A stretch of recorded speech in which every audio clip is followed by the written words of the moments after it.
Welcome to Breaking the Line, the ECNL Podcast, a bi-weekly look at all things related to the growing elite clubs nationally, the ECNL. For more information on the ECNL, visit us at www.theecnl.com. Now, here's your host for Breaking the Line, the ECNL Podcast, former U.S. Soccer press officer and longtime soccer broadcaster, Dean Linke. I am Dean Linke, proud to be the host of Breaking the Line, the ECNL podcast, and always happy to step aside when Christian Lavers has an amazing guest. This is Christian Lavers, President and CEO of the ECNL, and on today's edition of Breaking the Line, we spend time with a very special guest, U.S. Soccer's Didier Chambaron, their Director of Coach Education. This is Didier Chambaron. It was a great honor to spend time with Christian on the ECNL podcast. So please join me and Didier on this special edition of the ECNL podcast as we look at Didier's background in the game, which took him to almost every country in the world, and U.S. Soccer's future in coaching education. And this fantastic interview starts after this message from the ECNL. As the game continues to evolve in the United States, the ECNL remains the standard of excellence in youth soccer. The Elite Clubs National League has grown to include over 200 clubs and nearly 50,000 players across the country, with a robust competition platform for teams, educational resources for coaches and clubs, and unparalleled identification and development opportunities for players. Alongside its member clubs, collaborating to create a better future, the ECNL continues to raise the game every day. The ECNL is more than a league. Welcome back to Breaking the Line, the ECNL podcast. Once again, here's Dean.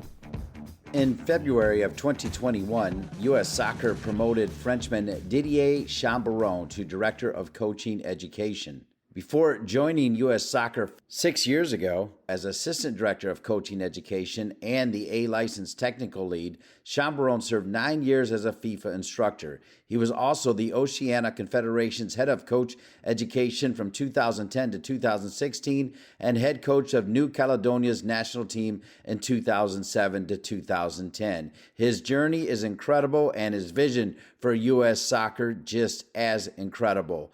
Now, visiting with Mr. Chambaron is the CEO and President of the ECNL, Christian Lavers. Thank you very much, Dean, for that introduction. I'll just go turn it over right away to you, Didier. Why don't you give us a little bit of background about yourself, talk about your journey in the game, where you started, where you're from, and then we'll eventually get to what you're doing now.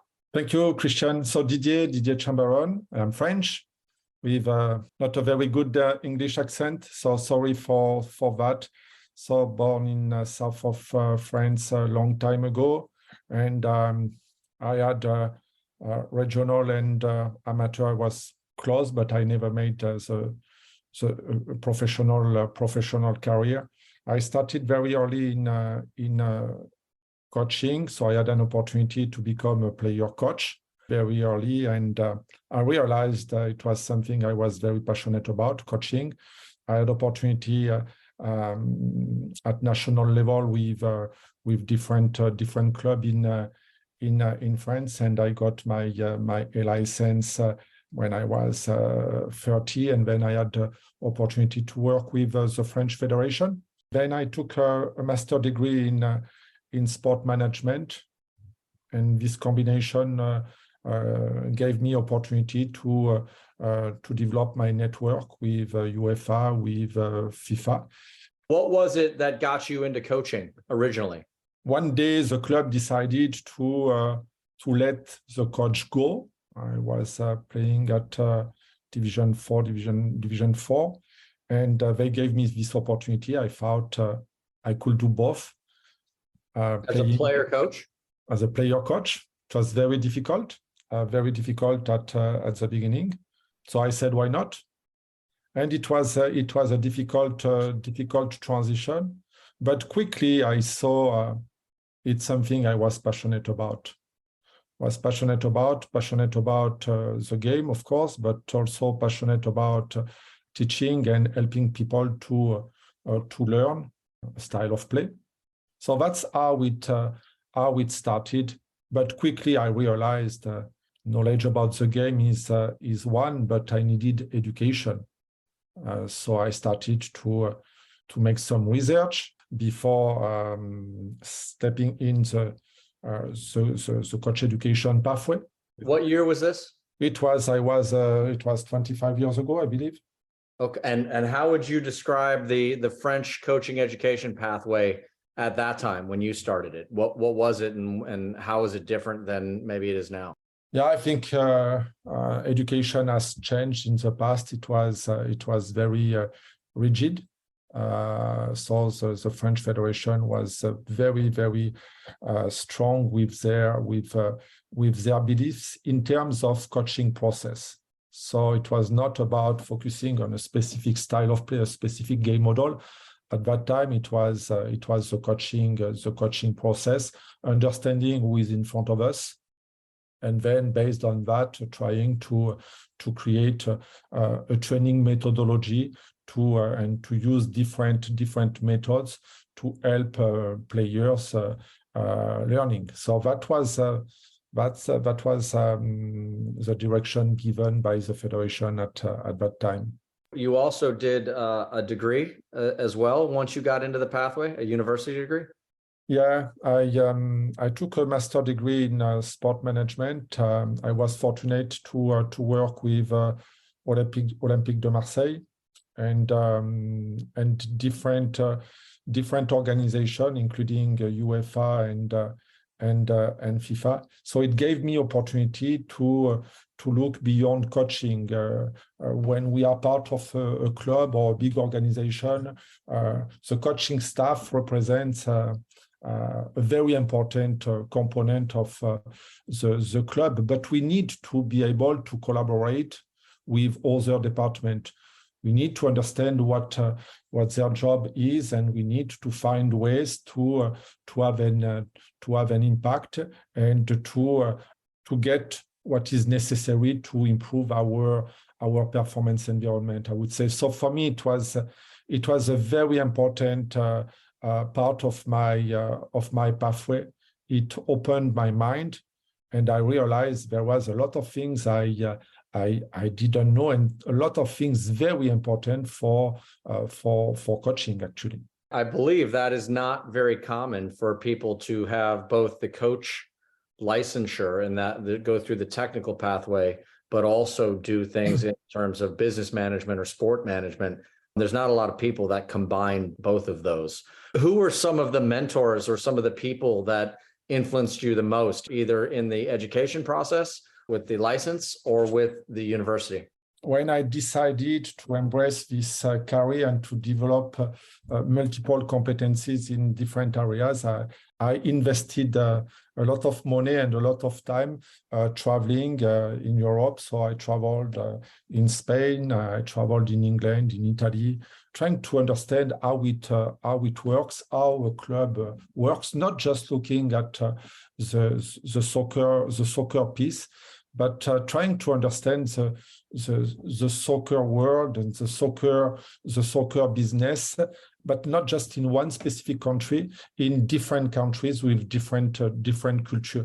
So I met so many people had an influence on my life. It wouldn't be fair to mention one, but Arsene Wenger is of course one of them. When you traveled around and you saw the different cultures, obviously, and I think there's more travels that you went on that we'll get to here in a little bit, how important do you look at culture of the country or a culture of the specific city or region when you look at the soccer or the playing philosophy or the club structure? How important do you believe culture is, and why? Culture for me is non-negotiable.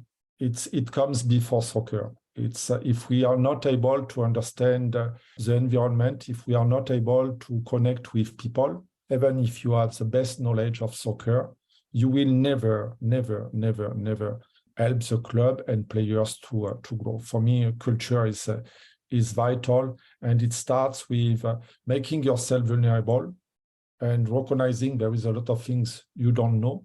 So listening is very important, collecting information. And then once we have all this information, it's time to bring everything together and to work on a specific style of play or game model. But our game is fantastic because it's about people.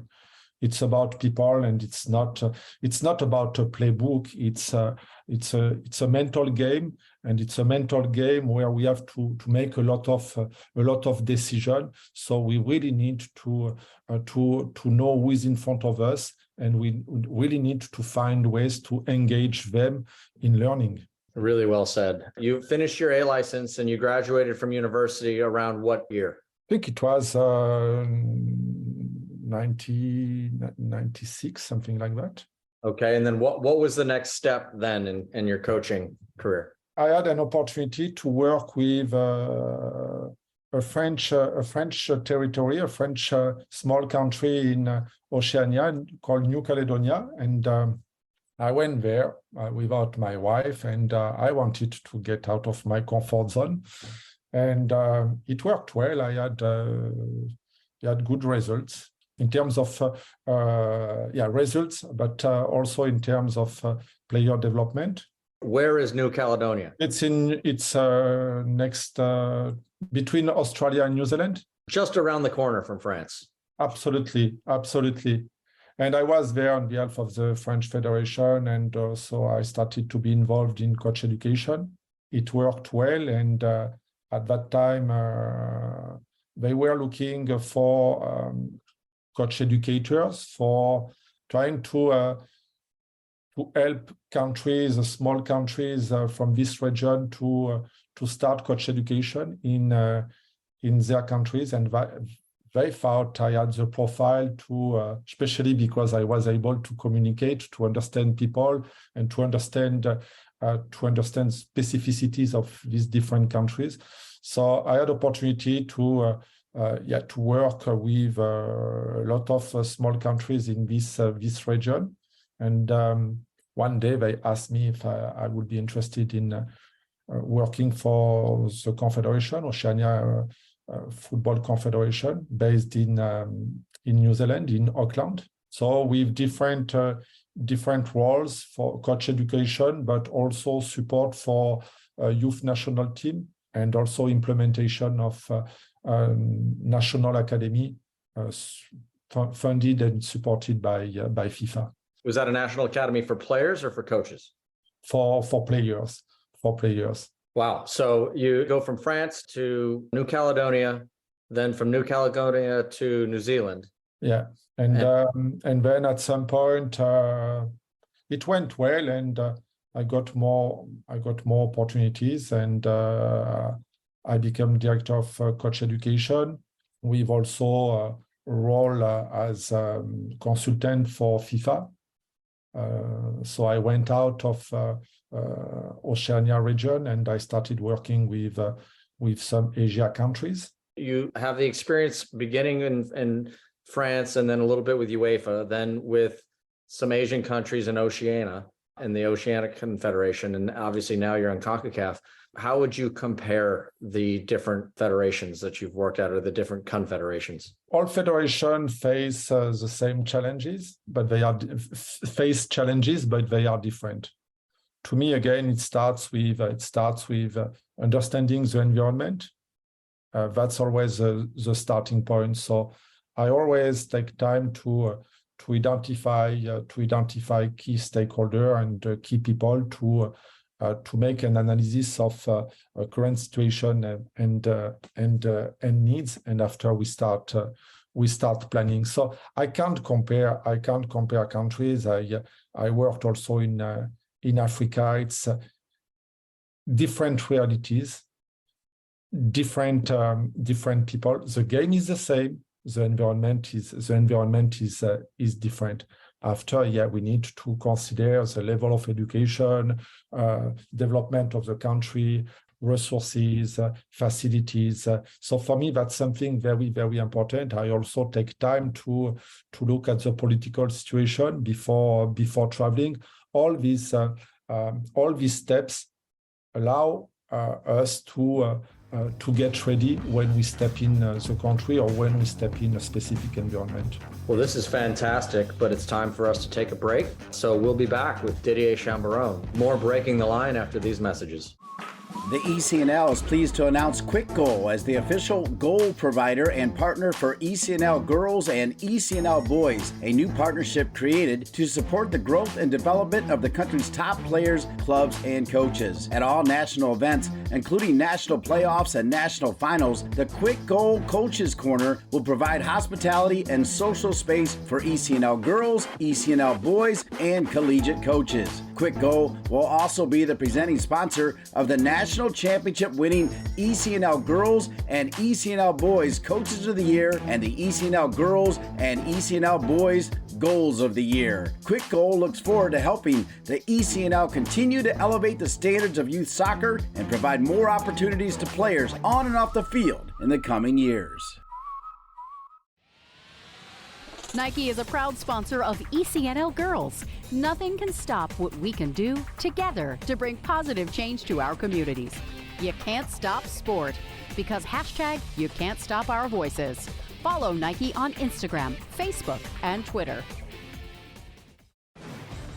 From athletes just starting to turn heads to some of the best athletes to ever play their games, Gatorade shows that they are the proven fuel of the best. For the athletes who give everything, nothing beats Gatorade, the studied, tested, and proven fuel of the ECNL.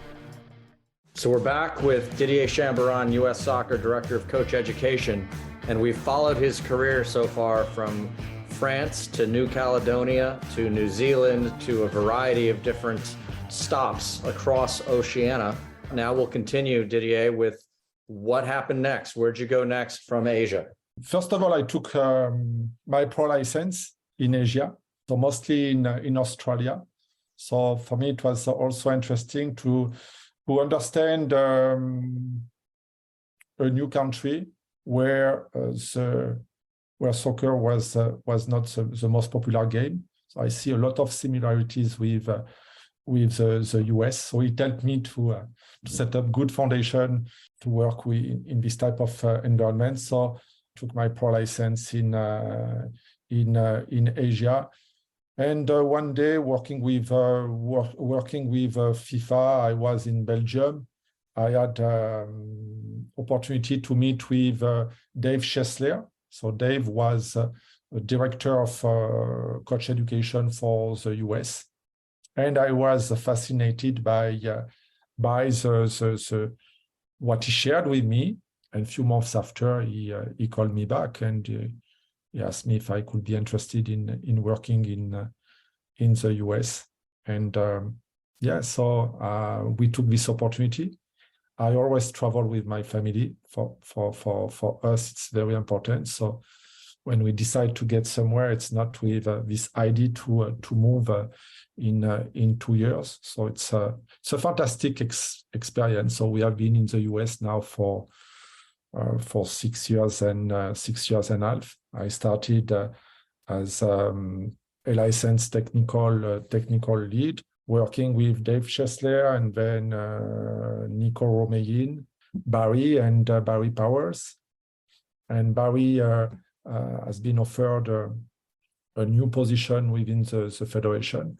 I tried to move the process forward because they all have established a good foundation. Now it's trying to elevate standards and to provide all coaches across the US from grassroots to the highest level with education. Let me back up for a second here and get some of the chronology correct. So when did you come to the US? 2016. Yeah, 2016. Between the US in 2016 and your pro license in Australia, I believe you spent some time in Africa. Is that correct? Yeah. So working for FIFA, I had a couple of mission with different countries in Africa, Nigeria, Ivory Coast, Ghana, Morocco, Algeria, and I might forget some, Senegal.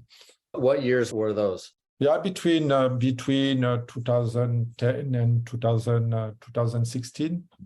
I mean, that's a pretty incredible background you have from Europe to Asia to Africa, now to the US. I can't imagine there's very many people that have worked in as many countries as you have. Yeah, again, it's traveling for me is always an experience. It's a learning experience, and embracing a new culture, trying to learn new language, trying to connect with people. For me, it's something I am passionate about. You have a wife and one son, correct? Yes. And were they traveling with you to all of these places? No. Some countries are very not unsafe, but it was better for me to travel. When you travel, you know, Christian, it's we work 16 hours a day, and we have a soccer social network for families. Sometimes it's difficult. So when I had 6 months or few months mission, they didn't travel with me. They visited me, but they didn't come with me. But when you moved here in 2016, your family came with you to Chicago. Yeah, from the very beginning. Okay. The very beginning. You come here, and your first role with US Soccer is as the lead instructor or the lead for the A license course? Yes, correct. Then as changes within US Soccer occur, you go from that role. Did you go directly from there to Director of Coach Education? Yes, started in 2020, I believe, or sometime in 2020.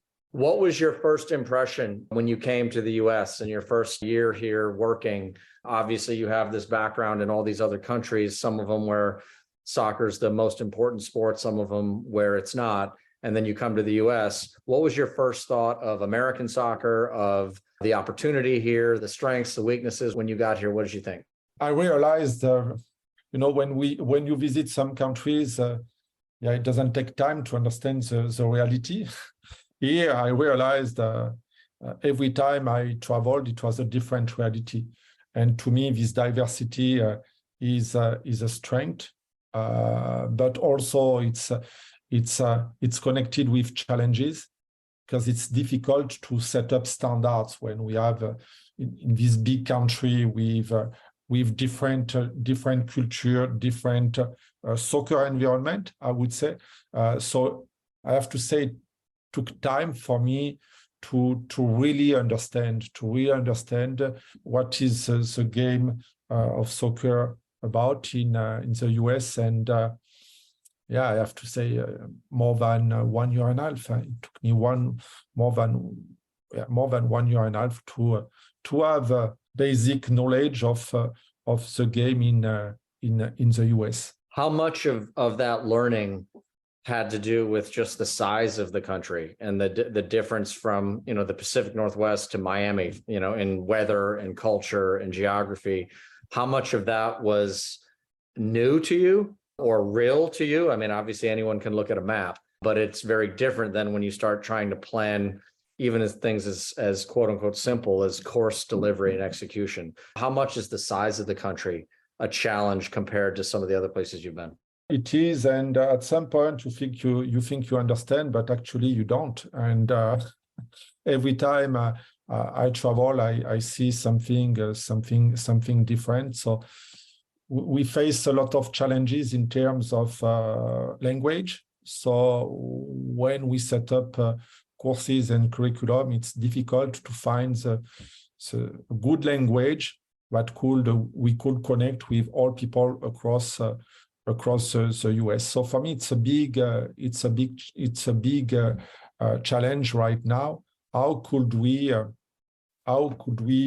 find a common soccer language we could use in coach education? And right now we are not really consistent. So from grassroots to pro, we need to improve. We need to improve here. We need to become more consistent, to have more influence across the country. Education is about helping people to learn, and that's our vision. We really want in the future to help people to develop their full potential. So working in education, and especially with adults, the knowledge component is important, and we need to be consistent. So we need to start with something they know, and progressively we need to add level of complexity.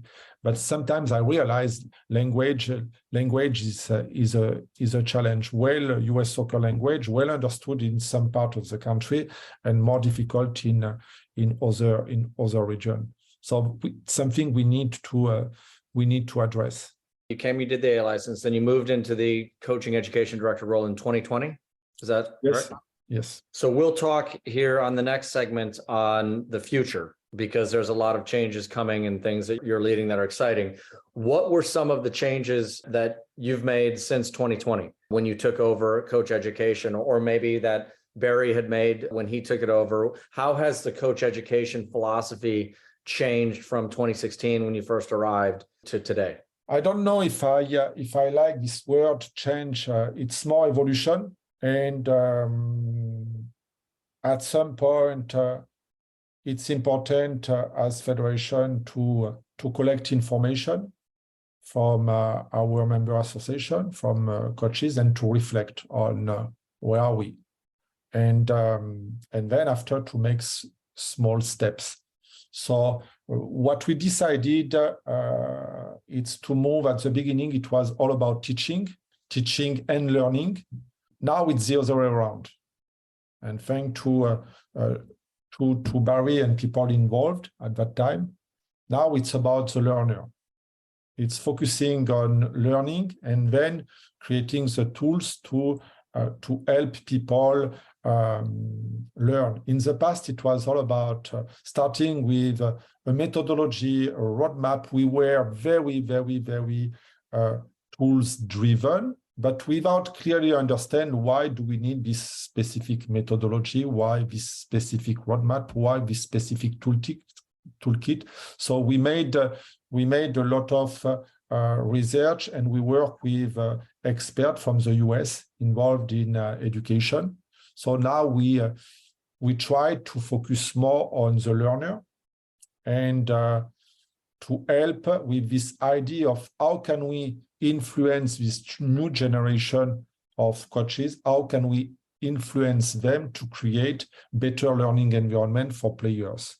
So that's, I would say, the evolution. So we are not curriculum driven anymore, and there is a big room for improvement. I know that, and but we are more people focused. We are more learner centered, I would say, if I compare with a few years ago. And when you say learner centered, you're talking about putting the player and their needs and maybe their cognitive stage or their environment first in the beginning, and at the primary, the source of all of the material in your courses. Is that a fair statement?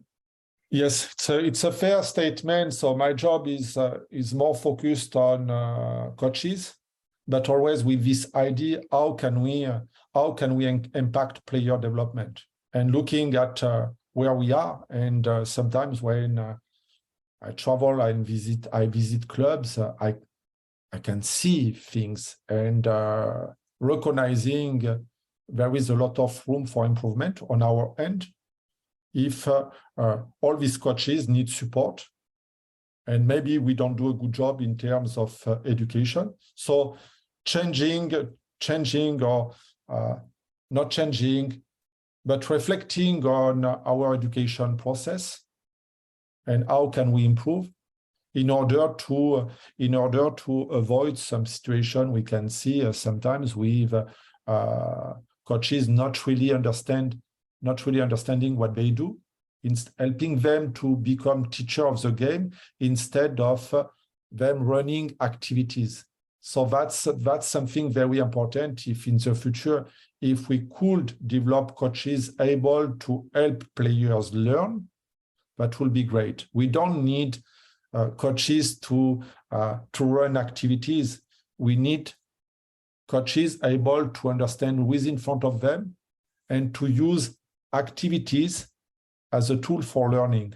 So that's the evolution we see right now. But we are responsible as federation. We are responsible, and as a coach, players are assessed. Coaches are assessed on a regular basis. We need to assess ourselves.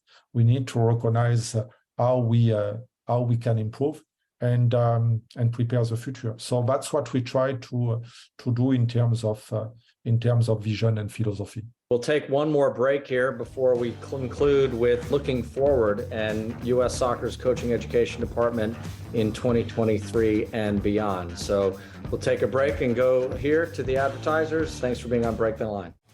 ECNL Boys is partnering with Puma for the second year, driving sport forward with the leading products and the next generation of pros who wear them.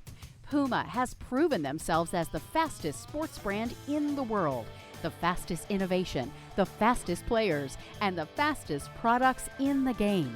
They're the perfect partner to complement the speed and talent of our teams.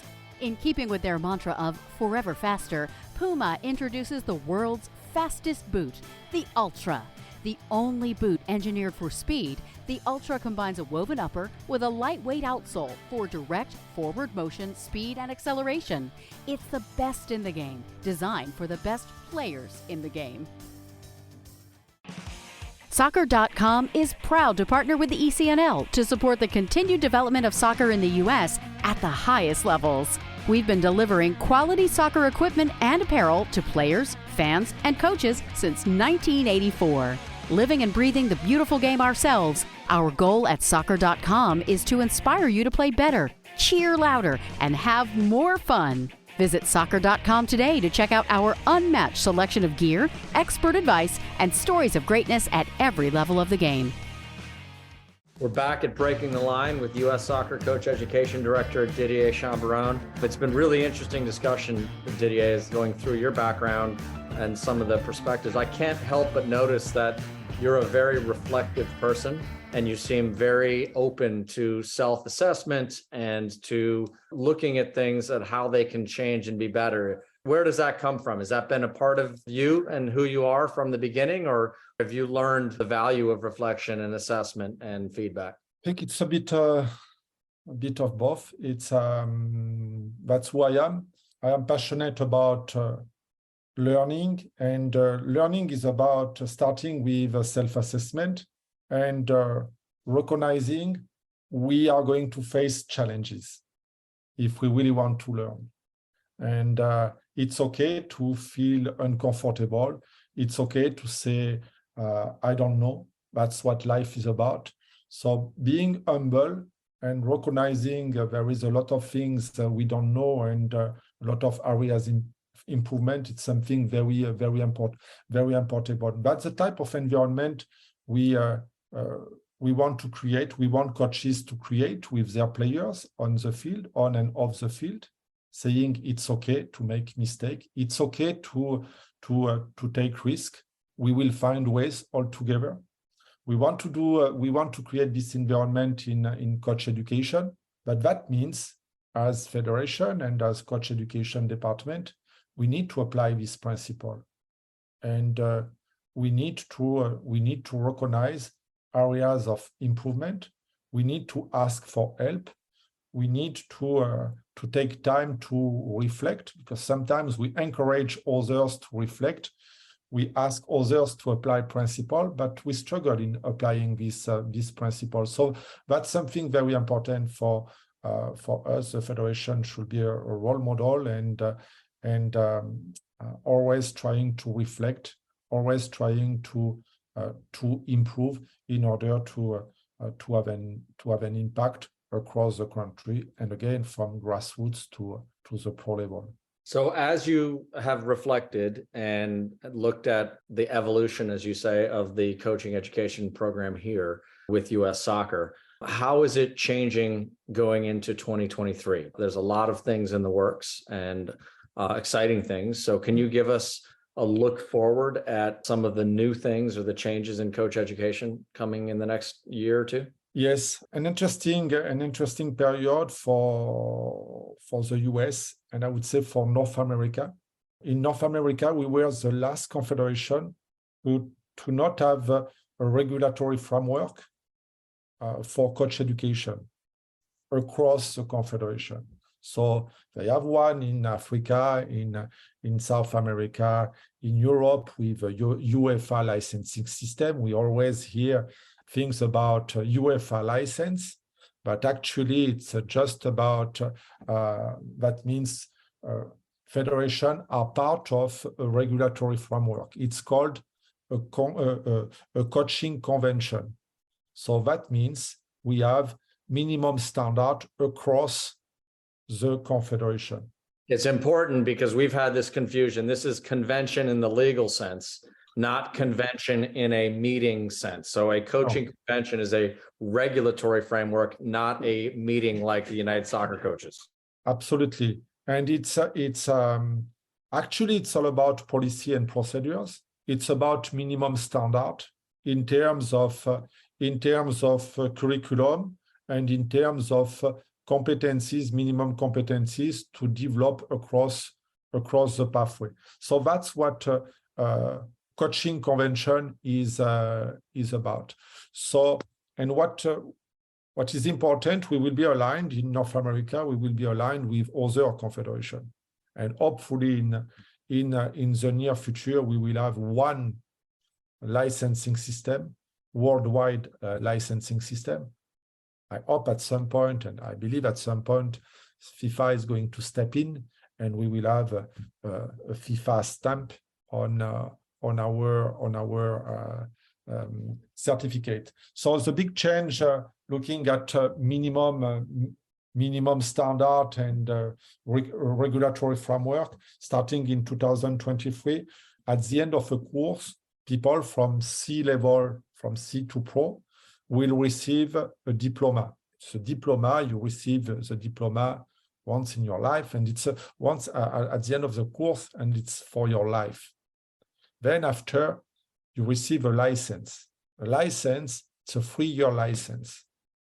And if you want to maintain your license, you will need to go through continuous professional development.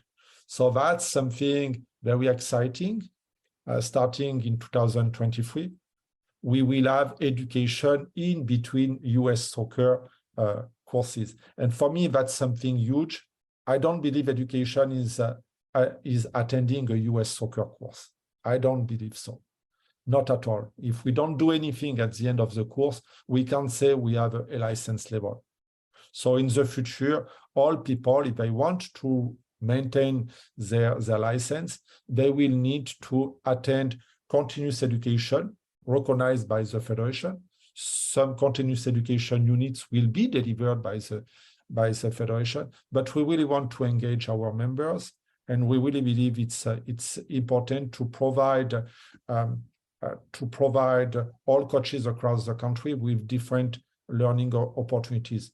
Some will be in soccer, but we might investigate. We should investigate some areas of research, like player development, like cognitive and physical domain of the game, and so on and so on. So it will open in 2023. So formal education, it's what we used to do. It's what we are currently doing, and in the future we will have formal education leading to certification with a diploma, and continuous professional development leading to license renewal. So that's a very important step in terms of education for the US soccer community. So to emphasize that, this will be for the C license and above. So there will be continuing education requirements for any license C and above. And maybe to give a specific example, a coach will go attend a US Soccer or a CONCACAF C. They will get a diploma at the end of that says you have checked the boxes, you have done what you need to do to get this diploma. But then for it to be an active license, you will need to do continuing education every 3 years. Is that accurate? It is accurate. When you get your diploma, you will receive a license active for 3 years. So the first 3 years, it will be active. And then you will need to attend some education opportunities offered by the federation and members. So, but you will never lose your diploma. If you don't attend, your license will be inactive, but you are not going to lose your your diploma. So something important is because it's about it's why we were not recognized by other confederation, because we were the only confederation to not have this continuous professional development plan. Continuous professional development plan is about maintaining and elevating standard. We can't expect coaches to impact players if after attending a US soccer course, don't do anything. So that's the idea. It's not about a regulatory framework to bother people. It's to have an impact on player development. So that's part of the regulation across the world. It's not just in the US. It already exists in other confederations. But we want to look beyond that. We want to provide also our community, people who don't want to take a US soccer course. We want to provide them with opportunities outside of the license renewal to learn about the game. So different type of education opportunities on demands. Some will be online, webinars. Some will be could be in person, and we really believe it's time to collaborate here with all our members and to provide our soccer community with education. And it should be education should be accessible in region. Me, it doesn't make sense when I see people traveling hours to take education. So if they want to, fair enough, but sometimes it's not a choice. Education is not accessible in some region. So when I hear you say that, is it also accurate to say that as part of this, you'll be looking at ways, whether it's in conjunction with members or by the federation, for the courses themselves to be more regionally based, and then for the continuing education also to be more regionally based, so that in theory costs are lower and it's more efficient for coaches to have easier access? Yes, absolutely, Christian. It's starting in 2023, members will deliver C courses, and in 2024, they will deliver B courses. But something very important, because we speak about standards, and we will need to make a report at the end of the year to stay in CONCACAF coaching convention. So we have some regulation, and we need to be aligned with policy and procedures. So members who are going to deliver C and B will also need to respect some standards, some minimum standards.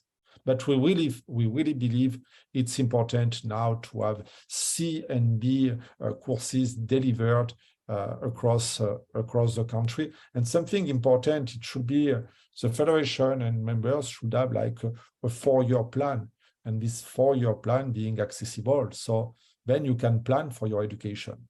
I think it's almost impossible to overstate how important that change is for C's and B's to be delivered by members in a regional basis, because that has a significant impact compared to, for example, everybody having to go to Kansas City to do those courses. So that should make it possible to have a lot more people take these courses here in the coming years. And back to something we discussed earlier, it's education should be also delivered by educators from the region. Now we speak about the culture of the region. So we should have minimum standard across the country. We should have the same curriculum, but we also need to recognize the culture is different. So how we facilitate learning should be considered. It's learning is about people, recognizing how to interact with players or coaches in the different part of the country. It's something very important. So we would like to have more connection with courses more accessible across the country and courses delivered by educator. So that's the first layer of our strategy moving forward. We also have started an educator pathway. So now it's for people who want to become a US soccer educator, it's something possible. So there is an application process, and all educator will receive education. It's also recognizing educator is a real job. So coaches, before coaching, you need to take courses. Players, they need to train if they want to play. Coaches, they need to attend courses if they want to coach at a good level. Educators should do the same. It's a coaching experience, playing experience. Of course, it helps, but we also need to receive education, and we need to understand the principle of learning, the principle of mentoring, the principle of assessing from a formative to a summative perspective, the principle of managing a course. So that's something now we are doing, and from grassroots to pro level. So I encourage all people interested in teaching to contact us or to contact the member association in their region, and to let them know they are interested in teaching. So if we develop more educators, we should be able in the future to have more courses across the country. And again, it's not just BA and Pro, but no, more courses in a real course calendar across the country. And I would encourage us to go where we don't go right now, and a lot of region where we don't go. So I know it's difficult. Maybe it's a dream, but I really believe in developing people, and if we develop people, we will make programs sustainable, I would say. Well, this has been a really great conversation, and I feel like we could go on forever. But on a positive note here, we will continue this conversation because you will be coming and presenting at the ECNL Coaches Symposium this February, and we're really excited for that, where our coaches in the league will have the opportunity to many of them know you, and those who don't will get a chance to connect with you, and those that do, you can reconnect with. But we really appreciate you speaking with us here. Really appreciate the work you're doing at the Coach Education Department, because the changes that you've described here in the last 15 or 20 minutes are significant in the impact on the youth game in this country, in terms of making things a little bit more collaborative, a little bit easier to attend, a little bit more open to ideas. I, for one, really appreciate that. And I know a lot of the coaches in our league appreciate your efforts. So really appreciate you being here. Fascinating background, Didier. And thank you for being a part of the game in this country. Now that you've been to just about every other country in the world, we're happy that you made a stop here in the United States. Thank you for the opportunity, Christian. And I can't wait to meet you all in Vegas in February. Fantastic. Beyond fantastic, another excellent edition of Breaking the Line, the ECNL podcast. I want to thank Christian and Didier, as well as Andrea Wheeler and all the great folks at the ECNL. Also, my producer, Colin Thrash. For each and every one of them and all of you, happy holidays. Thanks for listening to Breaking the Line, the ECNL podcast. Thanks for listening to Breaking the Line, the ECNL podcast. For more information on the ECNL, visit us at www.theecnl.com. And if you have a suggestion for the show or a great idea for a guest, please email us at info@theecnl.com. Breaking the Line, the ECNL podcast is an ECNL production. ECNL, more than a league.